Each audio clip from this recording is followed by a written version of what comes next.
میرے آقا علیہ السلام مکہ سے ہجرت کر کے مدینہ پہنچے۔ مدینہ کے اندر جانے کے بعد ایک روایت کے مطابق پہلی ہجری، ایک روایت کے مطابق 2 ہجری میں میرے آقا نے نماز عید ادا فرمائی۔ تو پتہ چلا کہ مدینہ کے اندر جا کے میرے آقا نے نماز عید، عید الفطر، میرے آقا نے مدینہ کے اندر 1 ہجری ہو یا 2 ہجری ہو، میرے آقا نے مدینہ میں نماز خود پڑھائی ہے، اور آپ نے اس کی بڑی تاکید فرمائی کہ لوگوں نماز عید کو ادا کرو۔ علماء فرماتے ہیں کہ نماز عید سنت مؤکدہ ہے، واجب کے حکم میں ہے،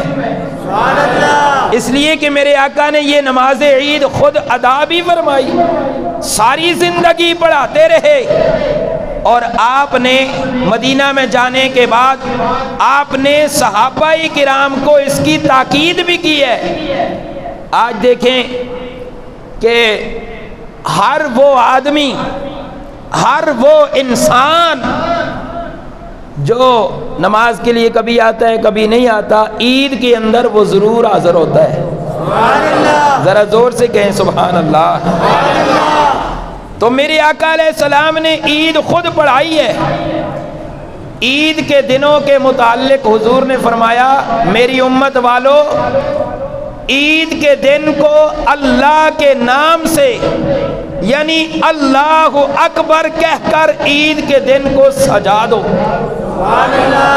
بندہ سجاتا ہے نا، کسی کام کی خوشنودی کرنی ہو، کسی کام کی تزیین کرنی ہو، خوبصورتی کرنی ہو،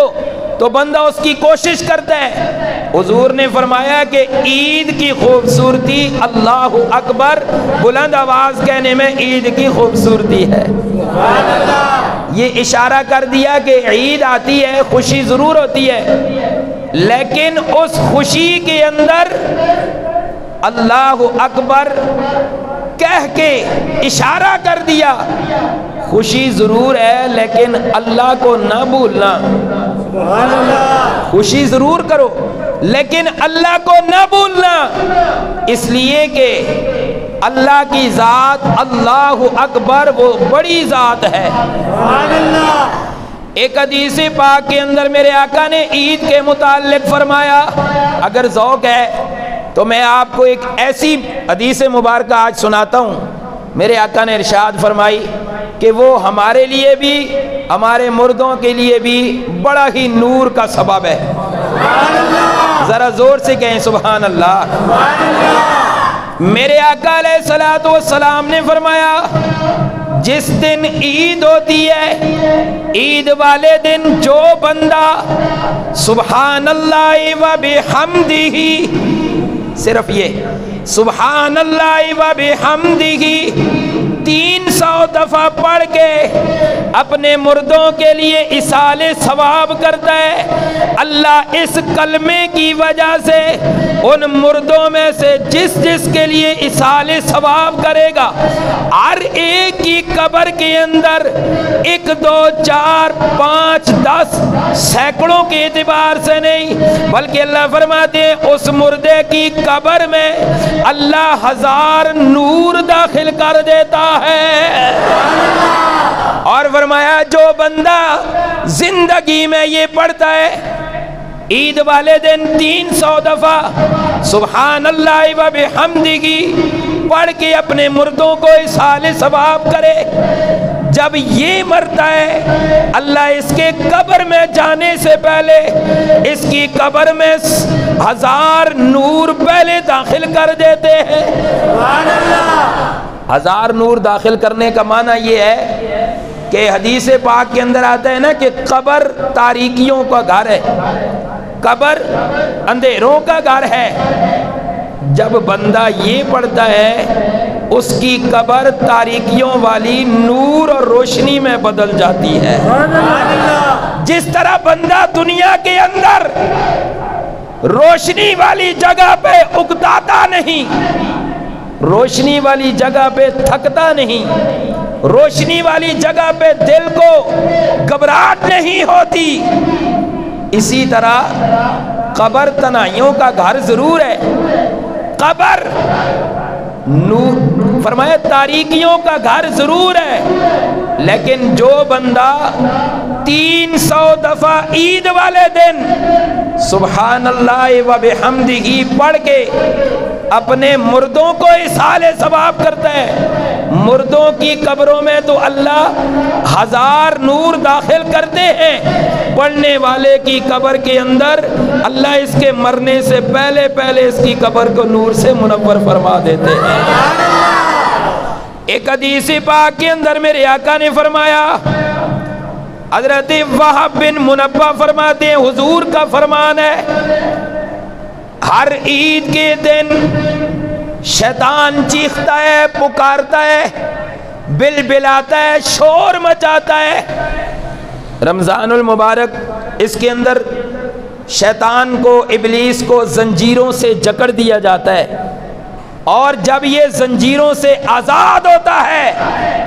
سوال پیدا ہوتا ہے یہ زنجیروں سے آزاد ہوا، اسے خوشی منانی چاہیے، اسے خوش ہونا چاہیے، لیکن میرے آقا فرماتے ہیں، وہب بن منبہ نقل کرتے ہیں کہ جب عید کا دن ہوتا ہے شیطان چیختا ہے، بلبلاتا ہے، پکارتا ہے، اس کے ارد گرد والے شیاطین اور اس کے چیلے اس کے پاس جمع ہوتے ہیں اور اس سے کہتے ہیں ابلیس سے کہ کیا ہوا، کیوں چیختے ہو، کیوں پکارتے ہو، کیوں بلبلاتے ہو؟ وہ جواب یہ دیتا ہے، اے میرے ارد گرد رہنے والوں، کیا تمہیں نہیں پتا اللہ نے اس امت کے ہر اس بندے کو جو نماز عید ادا کر کے باہر نکلا اس کو معاف کر دیا ہے۔ اس بندے کو معاف کرنے پہ، اس امت کی معافی پہ شیطان چیختا ہے، شیطان بلبلاتا ہے، اس کے ارد گرد والے اس سے پوچھتے ہیں سردار بتلائیے ہمارے لیے کیا حکم ہے، آپ کیوں آپ چیختے ہیں، اب اس کا کوئی علاج بتلائیے۔ وہ شیطان اور ابلیس اپنے ارد گرد والوں کو کہتا ہے اب تم نے چین سے نہیں بیٹھنا بلکہ انہیں نفسانی خواہشات کے اندر مبتلا کرو اور ان کو گمراہ کرنے کی کوشش کرو۔ ادھر اس کا یہ ارادہ اور یہ آواز، اوپر سے رب کریم عاطف غیبی سے آواز آتی ہے تو گمراہ کر، میرا بندہ جب میرے در پہ آئے گا یہ معافی مانگے گا، میں اللہ رحمت کے دریا بہا دوں گا۔ یہ عید والے دن، عید والا دن کتنا عظیم الشان دن ہوا۔ اللہ فرماتے ہیں عید والے دن شیطان چیختا ہے، یہ چلاتا ہے، یہ کہتا ہے کہ ان کو کیوں معاف کر دیا گیا، اس کو تو زنجیروں میں جکڑا ہوا ہوتا ہے، جب وہ آزاد ہوتا ہے پھر وہ اپنے کرتوت کرتا ہے، پھر وہ اپنے جو مہینہ 29 دن وہ وہاں زنجیروں میں بند رہا، اب وہ واپس آ کر وہ ساری کسریں نکالتا ہے، اب وہ واپس آ کر خود ہی نہیں اپنے چیلوں کو بھی جمع کرتا ہے اور انہیں کہتا ہے کہ اب انہیں گمراہ کرنا شروع کرو، اس لیے کہ انہیں اللہ نے معافی کا پروانہ دے دیا ہے۔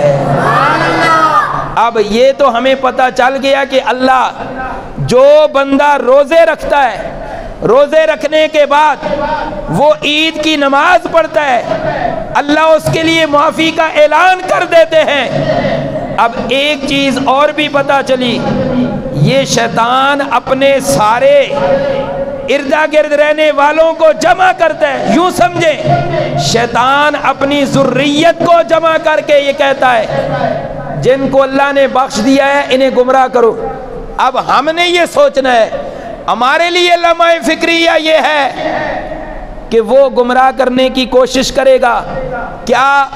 اللہ 9 قسمیں اٹھا کے فرماتے ہیں، کبھی چاند کی قسم، کبھی سورج کی قسم، کبھی آسمان کی قسم، کبھی زمین کی قسم، کبھی کس چیز کی قسم، کبھی کس چیز کی قسم، قسم اٹھا کے اللہ فرماتے ہیں اے انسان تیرے اندر میں نے مادہ فجور ضرور رکھا ہے، لیکن میرے کہنے پہ چلے گا معافی کے پروانے ملیں گے۔ اور دوسرا مادہ فجور بھی ہے، اگر ابلیس کے کہنے پہ چلے گا تو پھر لازماً اللہ کی طرف سے غضب بھی آئے گا، اللہ کی طرف سے عذاب بھی آئے گا۔ مل کر عہد کرتے ہیں اللہ تیرے حکموں کے مطابق زندگی گزاریں گے، گزاریں گے، زور سے کہیں سبحان اللہ۔ میرے آقا علیہ السلام نے ایک اور حدیث ارشاد